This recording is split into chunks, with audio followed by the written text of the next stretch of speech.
yang ketiga. Komitmen terhadap pelayanan ibadah tadi, tapi ketulusan dalam ibadah. Kami bersyukur dan berterima kasih kepada Tuhan yang mempersekutukan kami di kesempatan Minggu yang kudus ini. Kami berdoa kiranya Tuhan terus menolong ingatkan kami supaya hidup kami selalu berkenan kepada Tuhan. Mampukan kami untuk mengaktualisasi sehingga hidup kekristenan kami tak berhenti dalam kata bahkan di ibadah, tetapi nyata-nyata dalam hidup hari-hari kami. Karena itu tolonglah pimpin kami di perenungan kami bagaimana menjadi saksi-Mu. Demi Yesus Kristus Tuhan dan Juru Selamat yang hidup, kami berdoa, kami memohon. Amin. Silakan duduk saudaraku yang kekasih.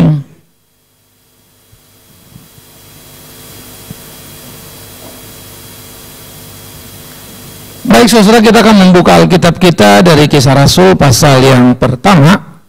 Kita akan membaca ayat yang ke-8.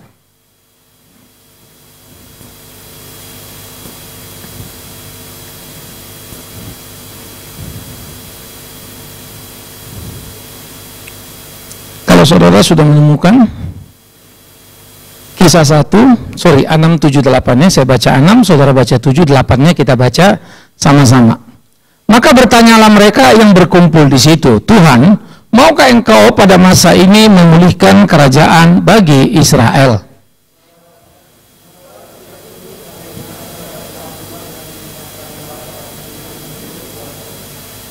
Sama-sama. Tetapi kamu akan menerima kuasa kalau Roh Kudus turun ke atas kamu, dan kamu akan menjadi saksiku di Yerusalem dan di seluruh Yudea dan Samaria dan sampai ke ujung bumi. Saudara, pada waktu Yesus mau naik ke surga, lalu dia memberitahu kepada murid-muridnya. Pertanyaan murid-murid menarik. Tuhan, maukah Engkau pada masa ini memulihkan kerajaan bagi Israel? Di benak murid-murid, kerajaan bagi Israel dan pemulihan adalah pemulihan fisikly. Padahal pemulihan yang dimaksudkan oleh Kristus adalah bahwa nanti dia akan datang kembali, lalu hancurlah dunia dan muncullah langit baru, bumi baru itu. Sebuah pemahaman eskatologis dipahami dalam dunia kekinian, ini memang menjadi sebuah kesalahan yang cukup menakutkan. Sama seperti gereja masa kini terlalu sibuk dengan cerita akhir zaman. Padahal bukan itu bisnis kita. Bagaimana menjalani hidup sekarang sampai nanti akhir zaman itu tiba. Itu yang menjadi persoalan. Karena itu fokus perhatian kita sudah terpecah, saudara. Dan begitulah gereja. Ya, oleh karena itu tidak terlalu penting kapan Tuhan datang. Tapi penting siap nggak kita kalau dia datang. Ya, tidak terlalu penting menghitung-hitung itu. Tapi yang penting justru menghitung hari-hari kita. Apa yang selalu kita kerjakan. Saya kira banyak sekali orang-orang Kristen bicara, berpikir, menghitung kedatangan Tuhan dan seterusnya. Tapi menghabiskan waktu saat itu untuk mengerjakan sesuatu yang tidak jelas. Tapi jikalau kita berhidup dan memikirkan saat itu, itulah yang menjadi penting. Karena itu Tuhan bilang, soal kedatanganku itu bukan urusanmu, bukan bisnismu. Itu bisnisnya Tuhan itu. Tetapi yang menarik itu sebab dikatakan, namun kamu akan menerima kuasa kalau Roh Kudus turun ke atasmu dan kamu jadi saksiku. Jadi urusan kedatanganku itu urusanku dan bukan urusanmu. Urusanmu adalah bagaimana engkau menjadi saksiku sekarang di sini selama kehidupan. Nah saudara, pertanyaan menjadi saksiku ini menjadi sangat menarik. Saya kira gereja atau ibadah Kristen sudah mengkudeta, ya saya pakai istilah mengkudeta, istilah bersaksi. Bersaksi itu berdiri depan mimbar, saudara-saudara kemarin saya sakit, puji Tuhan saya sembuh. Ya itulah kesaksian. Saudara-saudara kemarin begini, saya nggak kenal Tuhan, saya nggak ke gereja, hari ini saya ke gereja. Itulah yang kita pahami sebagai kesaksian. Tetapi inilah yang saya sebut sebagai kesaksian yang impoten, kesaksian yang tidak mempunyai kekuatan, tidak ada dayanya. Karena apa? Tidak muncul dalam kehidupan sehari-harinya. Kamu bilang kamu sudah terima Tuhan, tapi kualitas hidupmu sama saja. Di pekerjaan kamu dalam kualitas kerja tidak berubah, di pergaulan kamu tidak bisa dipercaya, tetap saja. Dalam berbagai hal yang kamu lakukan, kamu tidak mencerminkan hidup kekristenan. Nah ini menjadi problematik yang sangat besar dalam hidup keagamaan. Karena itu, kekristenan seringkali mengalami justru kontraproduktif di dalam bersaksi. Kenapa? Yang jelas akibatnya menjadi banyak sekali sandungan pada banyak orang. Dan hanya orang terjatuh karena perilaku orang Kristen. Kristen sama saja. Ngomongnya doang, kira-kira begitu ya. Maka terjadilah kemudian arus balik. Karena itu dalam kompetisi masa kini, humanisme itu mempunyai nilai yang tinggi. Humanisme itu adalah nilai-nilai yang humanis begitu ya, orang itu jadi baik, pokoknya nggak ganggu orang, kira-kira begitu. Jadi etika hidup hari-hari yang aktual yang langsung bisa dirasakan. Nah, mereka-mereka yang ada di jalan itu menyebut dirinya sebagai free thinker, pemikir-pemikir bebas, artinya mereka tidak mau terikat pada satu keyakinan keagamaan. Yang penting bagi mereka adalah tidak merugikan orang lain dan melakukan apa yang semestinya dalam nilai-nilai kehidupan. Nah, kekristenan kalah. Mestinya kekristenan lebih hebat, kekristenan itu lebih unggul. Oleh karena itulah saudara-saudara, mari kita terus belajar menyeriuskan diri kita sebagai gereja Tuhan.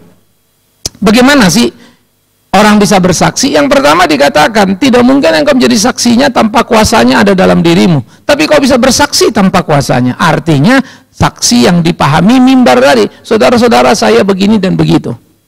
Tetapi kalau kuasa Tuhan turun atasmu, maka apa yang kau katakan akan muncul dalam apa yang kau lakukan. Pasal kedua, sesudah pasal 1 ini, cara membaca aktualisasinya itu penting begitu ya. Pasal kedua diceritakan di bagian ayat terakhir, bukan? Mereka disukai oleh banyak orang, dan mari ke hari jumlah mereka makin bertambah. Saya suka kalimat itu, disukai banyak orang. Kalau terlalu banyak orang nggak suka kita, atau kita nggak suka orang, saya pikir patut waktunya kita berpikir, what's wrong? Kan gitu ya. Karena itulah berinteraksi dalam kehidupan ini sangat penting. Kalau saudara bisa bergaul dengan orang yang susah, akan menjadi mudah bergaul dengan orang yang terbuka, supel begitu ya. Nah, ini harus menjadi satu tantangan bagi kita. Saya punya klasifikasi terhadap orang, malas dah kalau ini gitu ya. Tetapi kemudian saya harus belajar juga dalam waktu duduk, waktu apa, tidak duduk lalu saya tinggal. Saya berusaha coba memahami, berat buat saya. Tapi ketika berhasil saya senangnya setengah mati. Bisa juga ya. Ada waktu nggak bisa. Lihat dia aja udah enek gitu, duduk lagi, ampun dah. Pakai ngobrol lagi, ya udahlah. Ya, pendeta sih tinggal pendeta, rasa mual juga keluar aja kan begitu. Lalu mulai ingat lagi, aduh masa begini sih aku. Lalu bergumul lagi. Lalu akhirnya bisa. Ingat, kuasa Tuhan itu bekerja. Nah, itulah yang bisa kita rasakan secara sederhana dalam aspek kehidupan kita. Maka kalau kuasa turun ke atasmu, kamu akan menjadi saksiku dalam kata dan lakumu, dalam kata dan tindakanmu. Nah, ini menjadi sangat penting dalam kehidupan kita, saudaraku yang kekasih. Dan bagaimana kita menjadi saksi? Ya, ini menjadi sangat perlu karena kuasanya ada pada kita. Dia memberi kuasa untuk menyatakan apa yang dikatakannya, melakukan apa yang dilakukannya. Kisah pasal 2 itu muncul. Jadi kalau kita membaca Alkitab itu kan jejer ya. Saya itu orang yang semakin hari semakin menikmati kelas-kelas PA saya. Ya, Kisah Rasul ini pun kita sudah PA-kan begitu ya. Lalu waktu kita mulai PA, lihat sana lihat sini, perhatikan ini alurnya. Kadang-kadang kan baca Kisah Rasul itu kayak baca cerita saja ya. Ini apa sih bolak-balik lagi, ini Paulus ngomong balik lagi, ini Paulus ngomong balik lagi.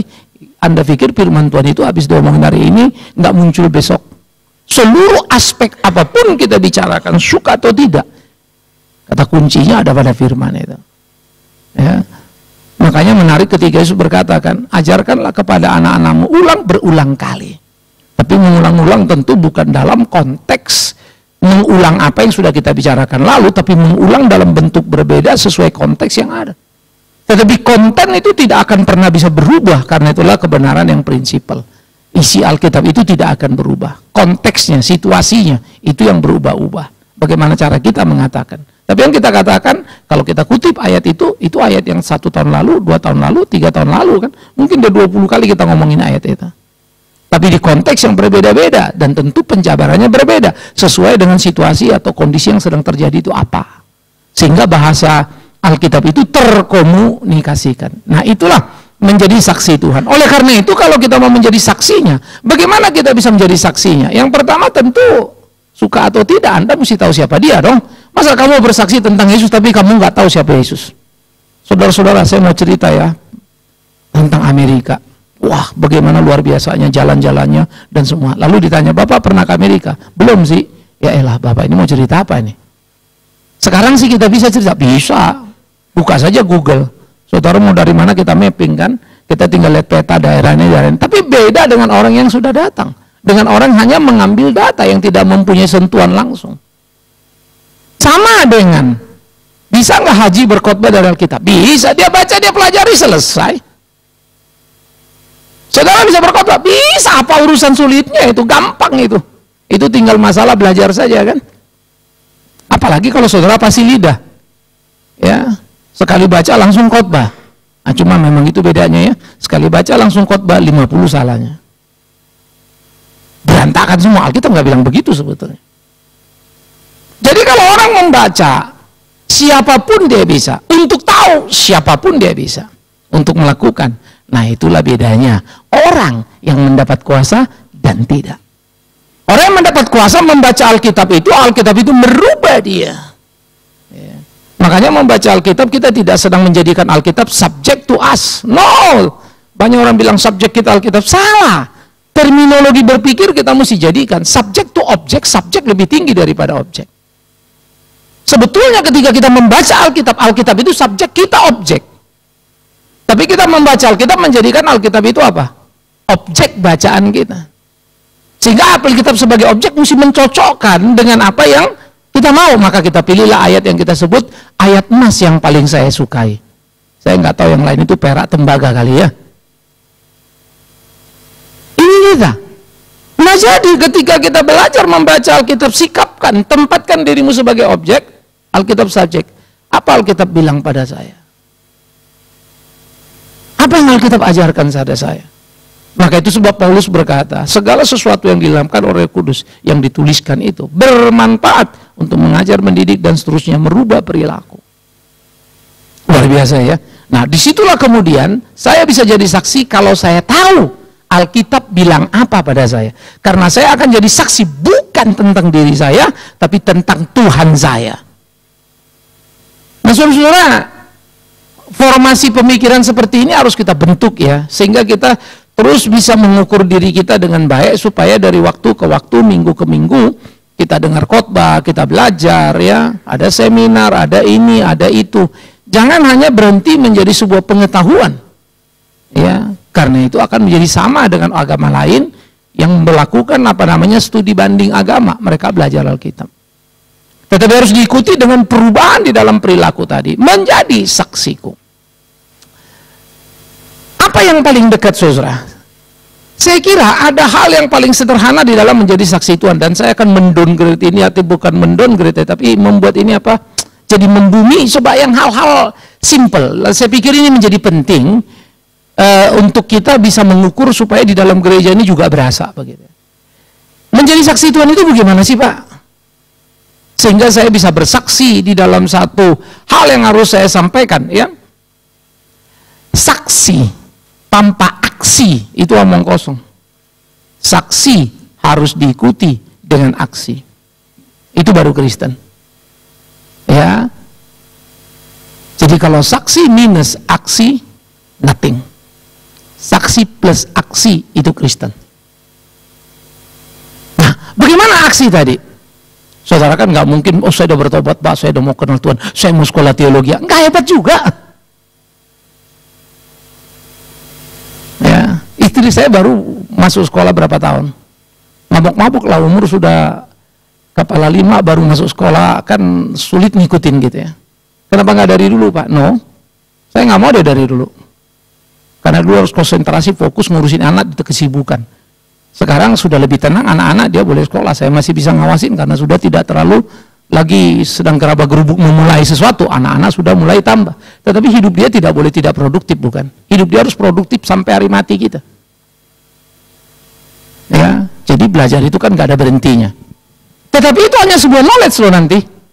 Maka itu harus diikuti menjadi sebuah tindakan aktual tadi kan, mau apa. Yang pertama saudara saya pikir adalah bagaimana kita kerja sebagai pekerja. Semua kita bekerja, saya bekerja. Tapi saya di dalam bekerja sebagai pendeta tentu ada tugas organisasi yang saya kerjakan, bukan? Tapi pendeta itu sendiri bukan job, bukan pekerjaan. Ya, itu adalah panggilan yang seharusnya kita sadari. Pekerjaan saudara ada dosen, ada pengusaha, ada apa. Tetapi panggilan saudara adalah menjadi orang Kristen yang ditempatkan sebagai dosen dan seterusnya. Oleh karena itu, sebagai orang yang ditempatkan di tempat kita masing-masing, pertanyaan pertama, coba lihat dan tanya lingkunganmu. Kalau mereka berurusan dengan kamu, kira-kira mereka suka nggak ya? Bukan suka karena kita suka ngomong, bukan suka karena kita suka ngasih dia uang. Itu bersifat material, itu adalah seperti transaksi. Kalau kesukaan karena dibeli, di mana-mana juga banyak. Ya, tapi kesukaan karena respect, itu yang saling sulit, bukan? Nah, jadi orang-orang di tempat kita itu suka nggak? Bagaimana supaya orang suka? Kan simple ya. Saya selalu bilang kalau kamu pekerja malas, siapapun nggak akan suka sama kamu.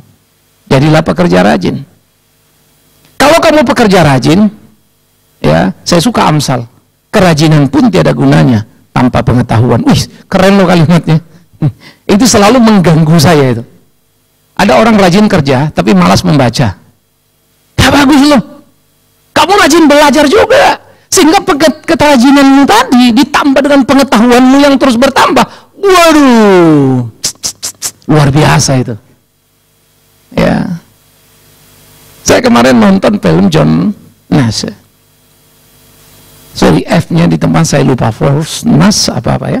Dia itu dapat Nobel pada tahun 1994. Sebetulnya gara-gara saya nonton, terus nonton film ini, dia profesor, orang pintar, tetapi kemudian karena schizofren hampir 30 tahun. Ya, ada delusi pada dia yang cukup mendalam, halusinasi terjadi. Lalu dia melihat masa lalunya ngejar-ngejar dia terus. Ya, sampai tanpa sadar dia hampir membunuh anaknya. Babynya dimandikan, ya, dibukanya batcubnya dibuka, airnya jalan rut. Lalu dia ngomong-ngomong di dalam halusinasi dia rasa dia ngomong sama orang. Lalu sesudah selesai ngomong dia gini, istrinya tiba-tiba lihat, kaget gitu kan?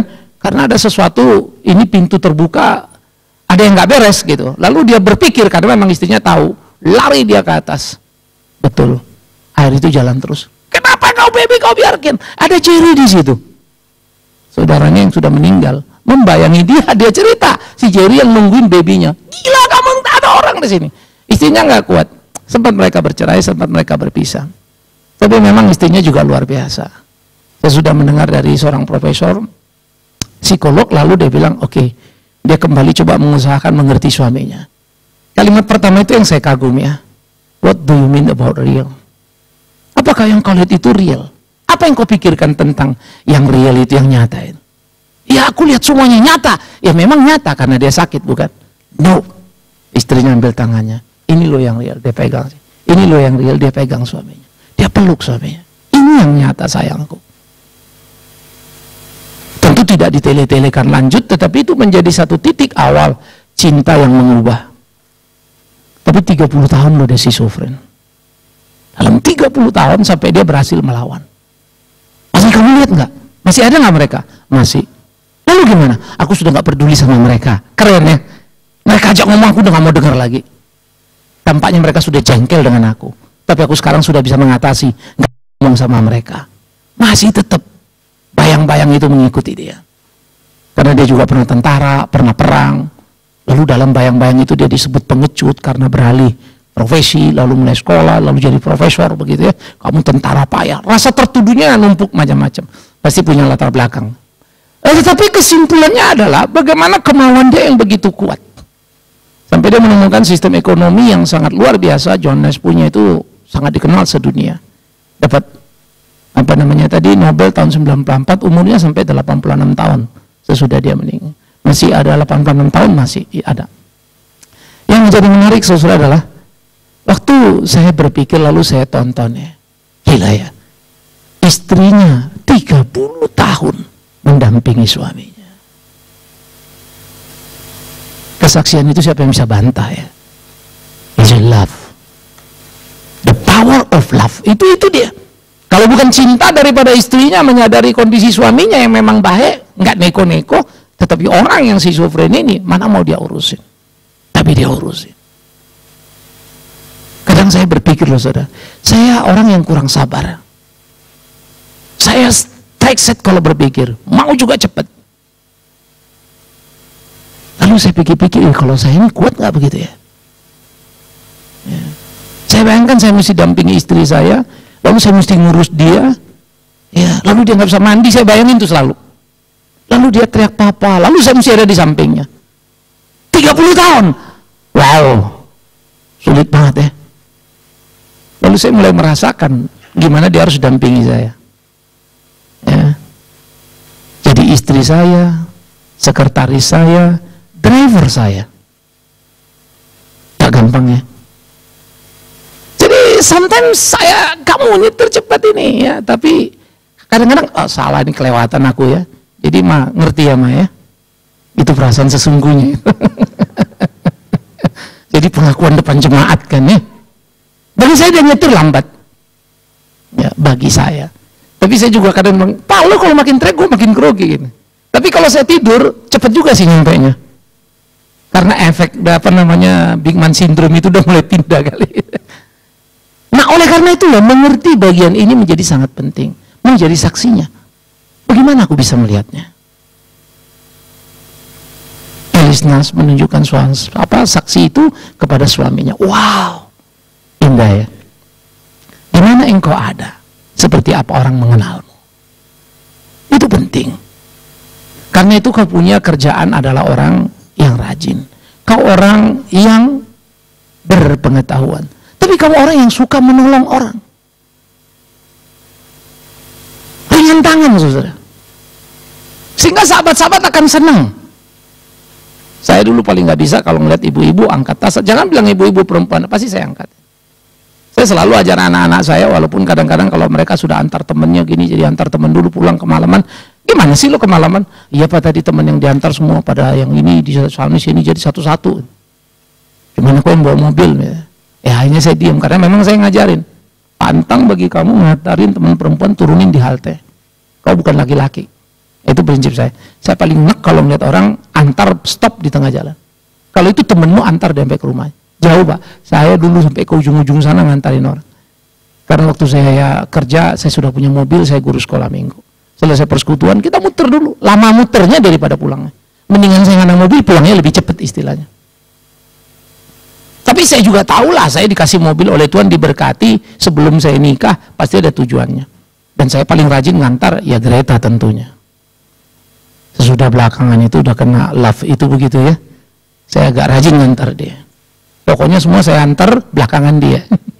Walaupun sebetulnya kalau belok itu rumah dia duluan tuh, tapi saya puterin aja. Jauh udah balik. Jadi agak lamaan di mobilin. Supaya Gani juga ngerti ya. Pacarannya begitu tuh. Ya, itu sebab saya tahu dia sangat cinta sama saya. Saudara, membangun ini sangat penting dalam hidup kita. Gak ada hidup yang lebih indah daripada apa? Ketika kasih sayang itu hidup, termasuk dalam pekerjaanmu. Belajarlah menyayangi pekerjaanmu. Maka pekerjaanmu akan memberi kamu hormat. Kalau kamu tidak menyayangi pekerjaanmu, pekerjaanmu tidak akan memberi kamu hormat. Saya tidak mau kependetaan saya jadi batu sandungan. Saya berkelahi supaya si pendetanya itu terhormat itu. It's not me, bukan tentang sayanya. Tapi apa yang saya lakukan itu? Maka itu akan berjuang, saudara. Ya, sayangilah pekerjaanmu dalam rajinmu itu, sehingga orang bilang, wah dia pekerja yang baik. Bukan dalam tanda petik kamunya haus pujian itu, bukan. Tapi orang tahu kamu pekerja yang baik. Sayangilah pekerjaanmu itu, belajarlah dan berpengetahuanlah. Kamu tahu orang tahu kamu adalah orang yang luar biasa, pekerja yang menyelesaikan segala tugas. Tidak ada yang tidak diselesaikan. Ya. Semua itu disiplin. Mari kita menjadi saksinya. Belajarlah menyayangi pekerjaanmu. Jadilah orang yang jujur. Kalau sudah, kalau belum. Jangan lempar tugasmu.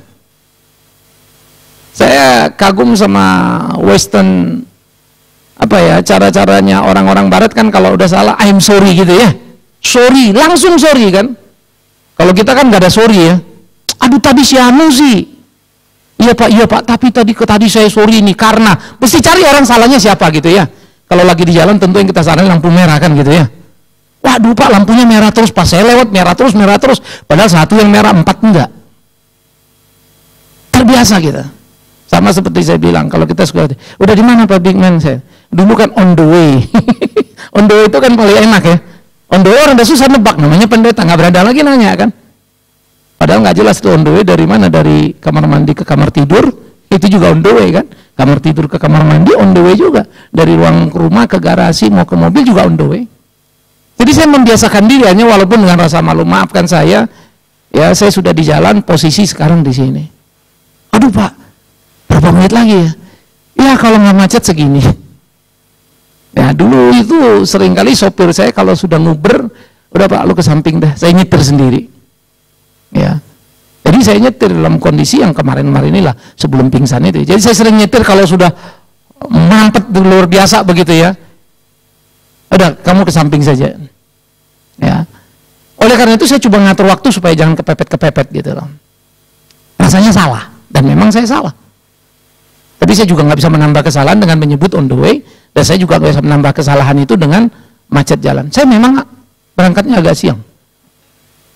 Ya. Saya kemarin rapat, saya bilang sorry, saya kemarin tidur malam, saya pilih, saya terlambat datang, memang pilihan saya itu. Karena kalau saya kurang tidur lebih pada kelayangan, kedebuk gara-gara itu, ya udahlah. Kemarin malam saya juga nggak mau satu harian itu hari Jumat ya, jadi kita acara Sabtu. Saya nggak mau juga satu harian itu ada ini ada itu.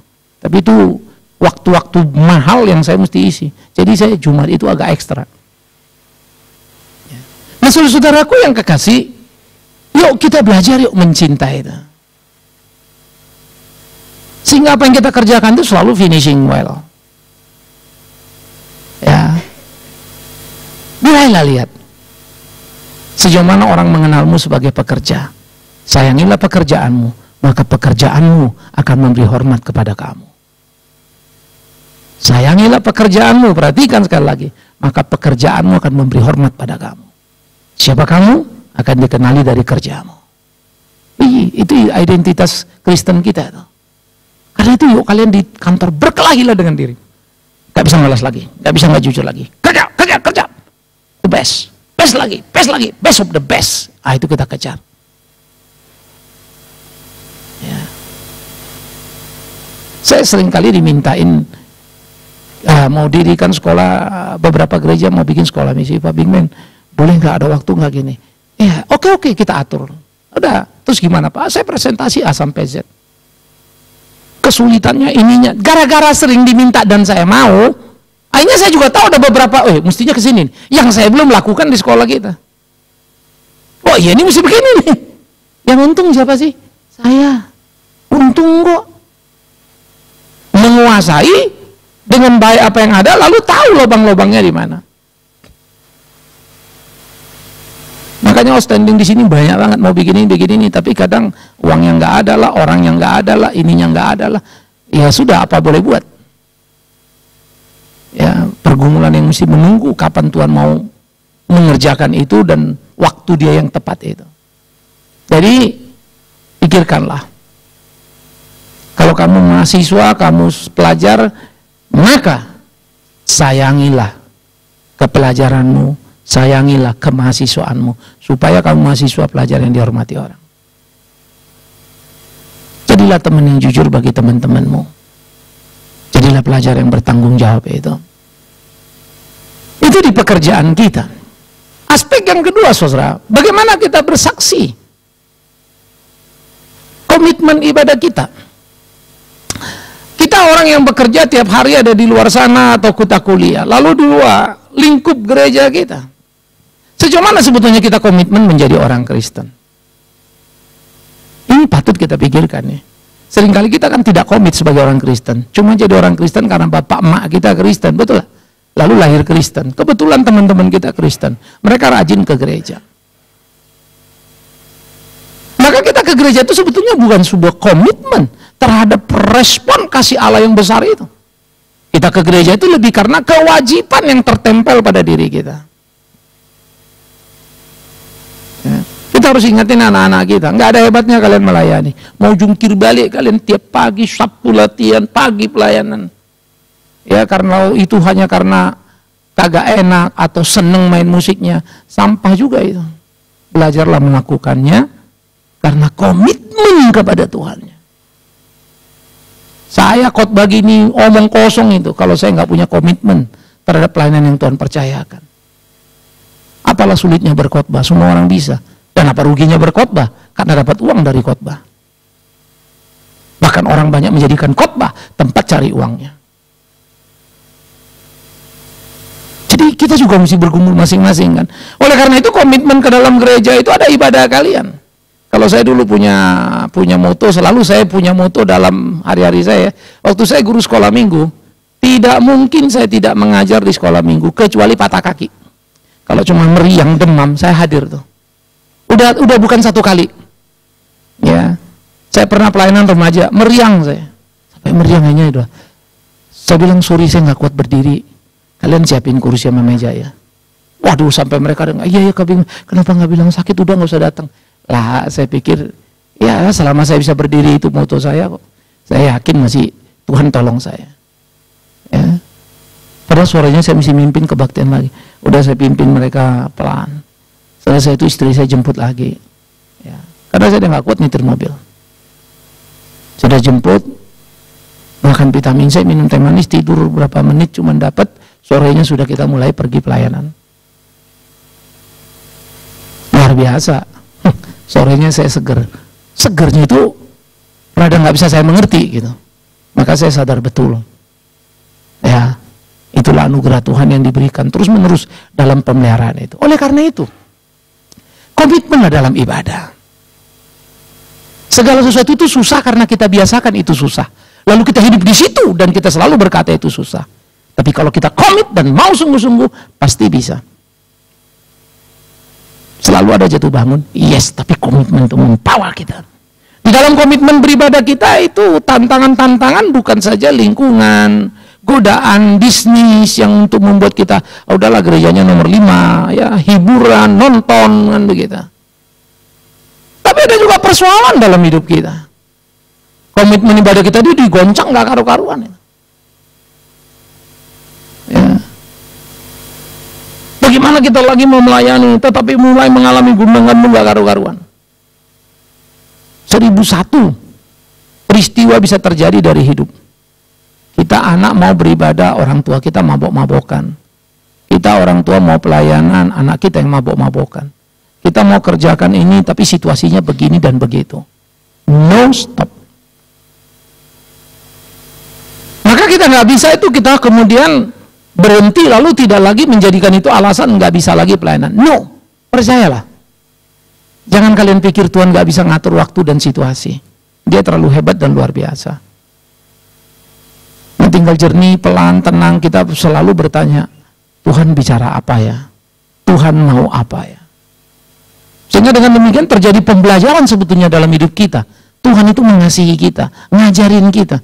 Termasuk aku dalam sakitku, aku belajar banyak hal. Seperti yang saya ulang-ulang kan, sakitku itu, matiku itu yang paling membahagiakan. Bukan karena saya dikasih hidup lagi. Waktu saya siap mati itu yang paling membahagiakan. Thanks God. Pengalaman siap matinya itu terus dibonuskan sama dia. Nah, hidup. Lalu tidak mati dalam mau mati itu. Oh, thanks God. Tapi thanks God-nya itu adalah karena dia mempersiapkan saya untuk melihat sebuah keindahan. Hey God, thank you. Dulu saya suka bilang jangan takut mati, bukan? Sama hari ini saya bilang jangan takut mati, tapi beda kualitasnya. Bisa ngerti ya? Dulu jangan takut mati karena saya baca Alkitab. Jangan takut mati. Tapi titik-titik ngalaminya beda. Tapi ketika melewati titik itu, akhirnya saya makin menyadari, Tuhan betul firman-Mu itu. Dulu itu milik khotbahku itu, tapi belum milik hidupku. Hari ini aku bersyukur padamu. Kau jadikan milik hidupku.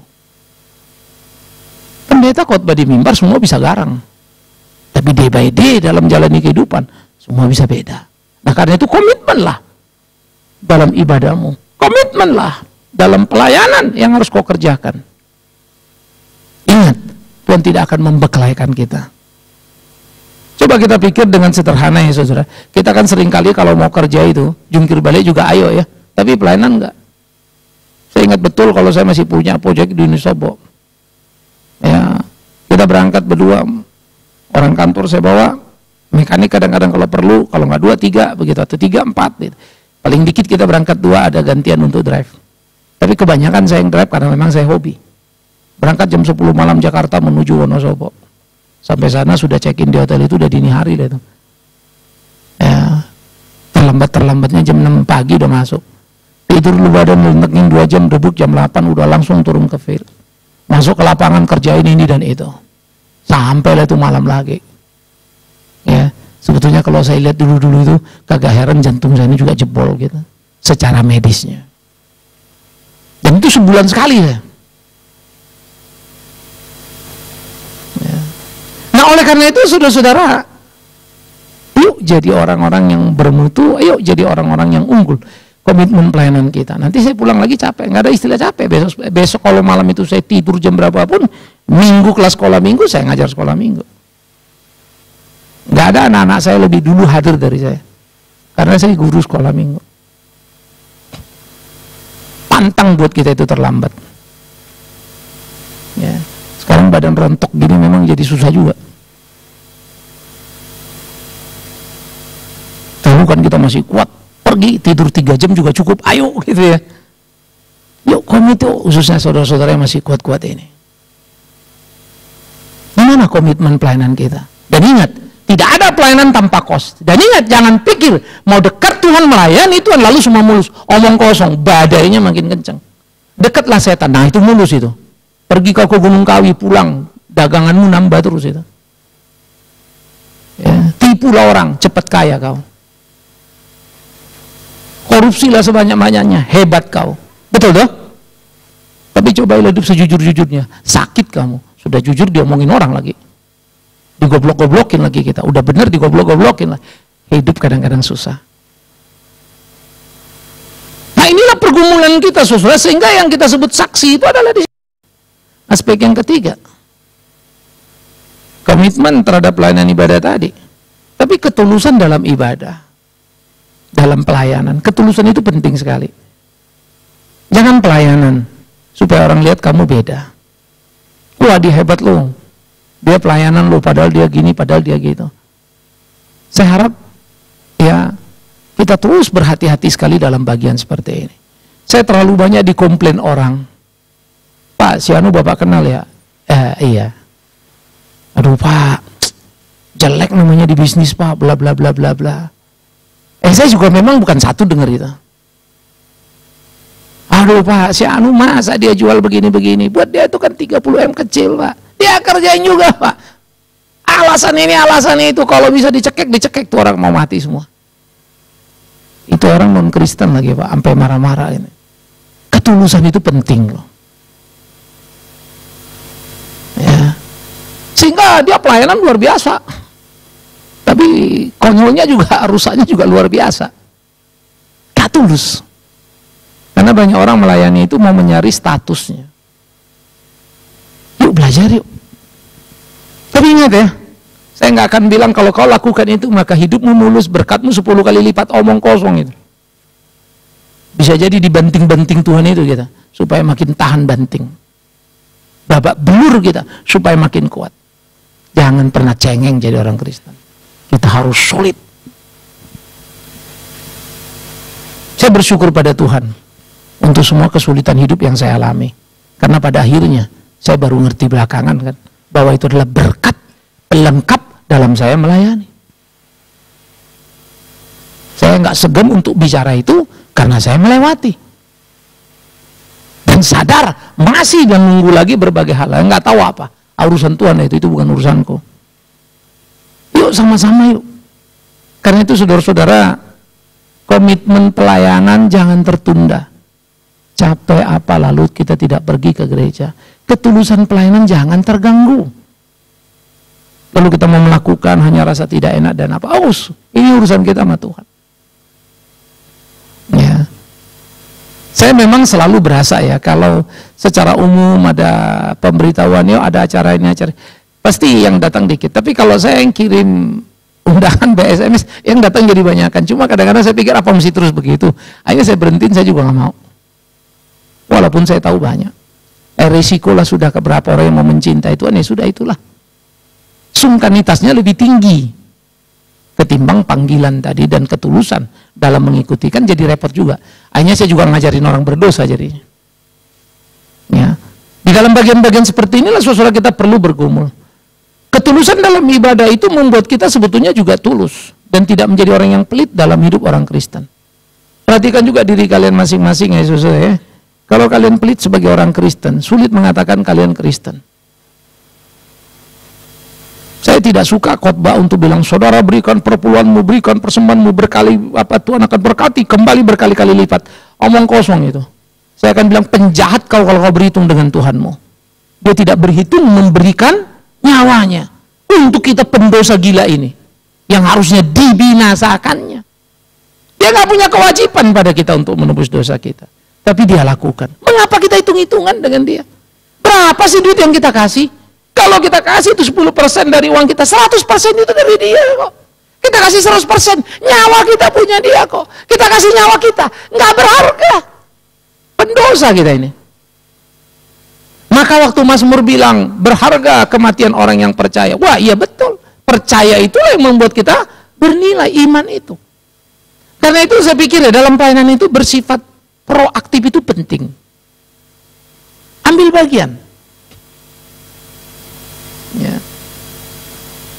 Lakuin, jalanin. Kita rasanya happy lah ya kalau sebagai saya pendeta. Emang saya bebas kerja kalau saya pendeta. Mau kumpulin makanan emang terus kita nggak usah ikut-ikutan karena kita pendeta. Bagi saya itu salah. Kita bisa ambil bagian, kita ambil bagian. Cuma kalau orang lain bawa kue 50.000 mungkin kita kue 5.000 kan begitu ya. Nggak miskin kita gara-gara itu ya.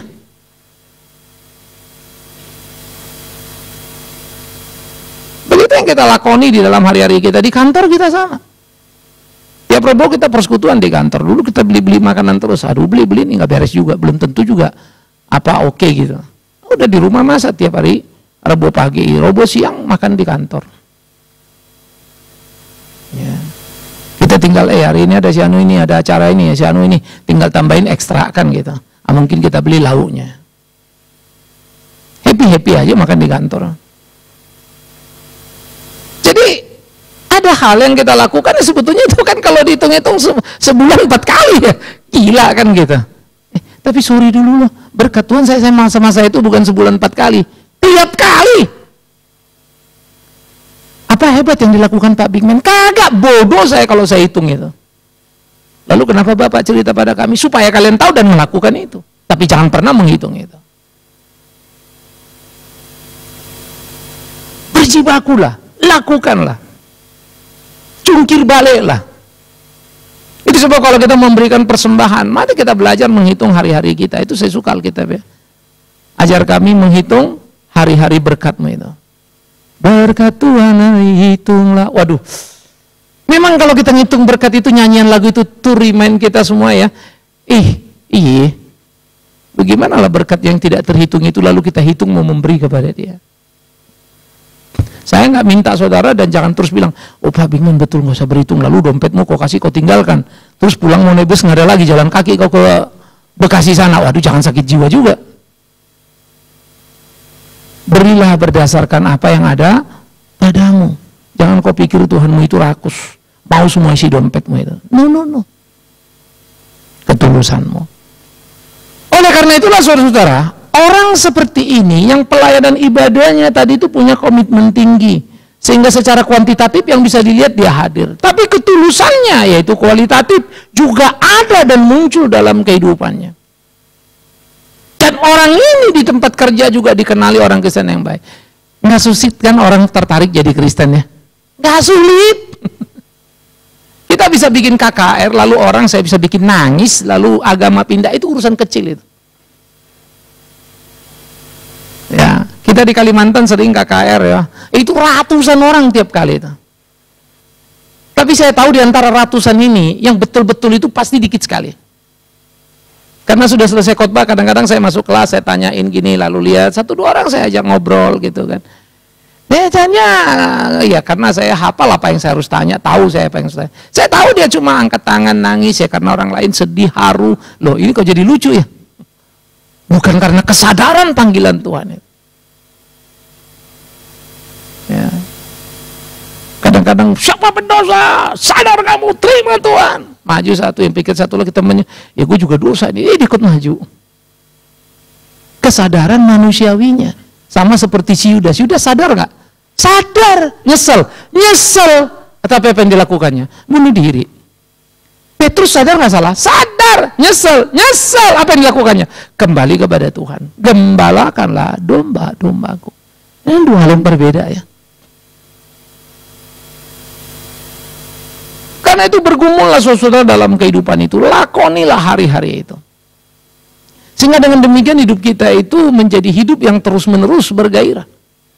Menjadi saksinya. Di mana? Nah, ini menarik. Kamu akan menerima kuasa kalau Roh Kudus turun kamu menjadi saksiku di Yerusalem, Yudea, Samaria, sampai ke ujung bumi. Orang suka terjemahkan dari rumah kita keluar kemana-mana. Tidak geografis begitu. Seringkali engkau bisa jadi saksi di luar sana sebelum di rumahmu. Saudara keluarga non-Kristen lalu terima Tuhan gitu ya.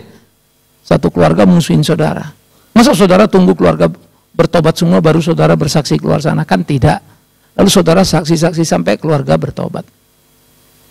Honda Kuchi, seorang dari Kobe,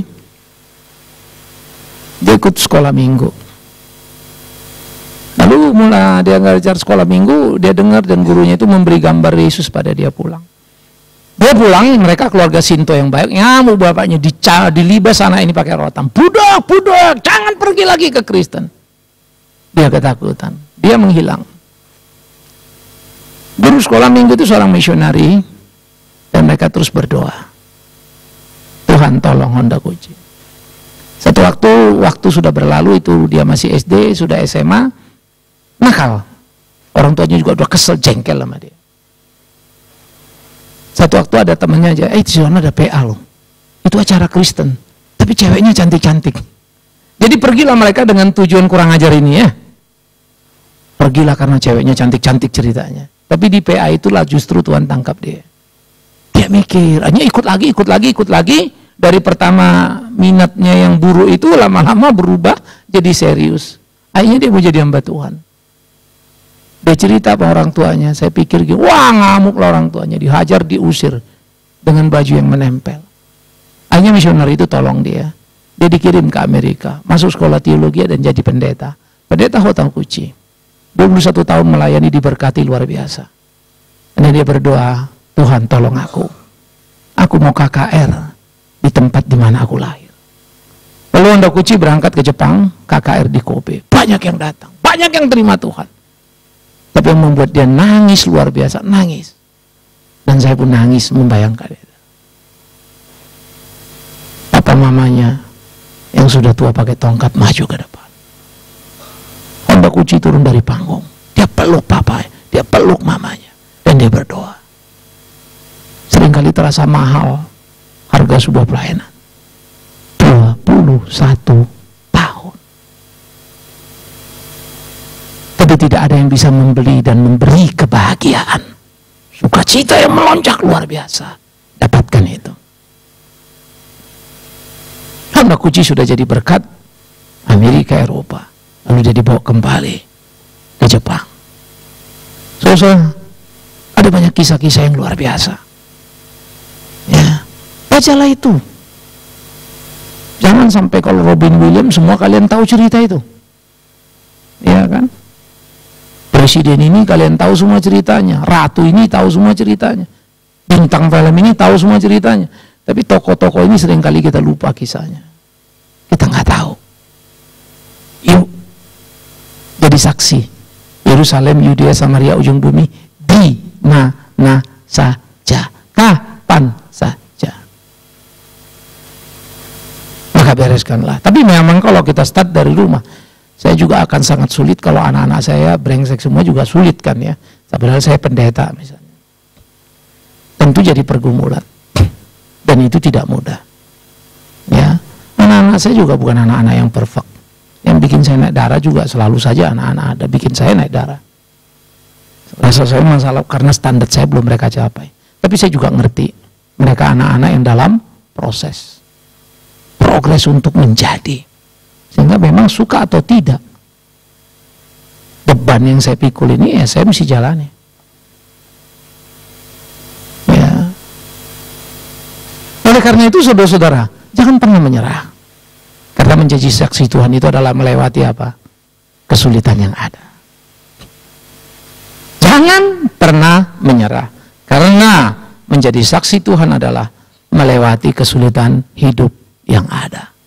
Dan jika engkau bisa melewati kesulitan itu, maka engkau akan bisa menjadi saksi yang luar biasa itu.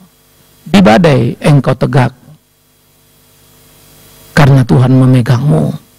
Maka di angin sepoi-sepoi engkau berjalan tegap, karena Tuhan yang sudah memberikan pengalaman dan kekuatan kepada. Jadilah saksinya. Mari kita lihat kawan-kawan kita yang mungkin mereka dulu ingat Tuhan, kenal Tuhan, sekarang nggak kita bawa mereka. Tetapi saat yang bersamaan mari kita juga menjadi saksi bagi yang lainnya. Ambil bagian, kerjakan apa yang kita bisa, supaya kita sungguh-sungguh bisa melakukan yang terbaik dalam hidup pengabdian dan pelayanan kita.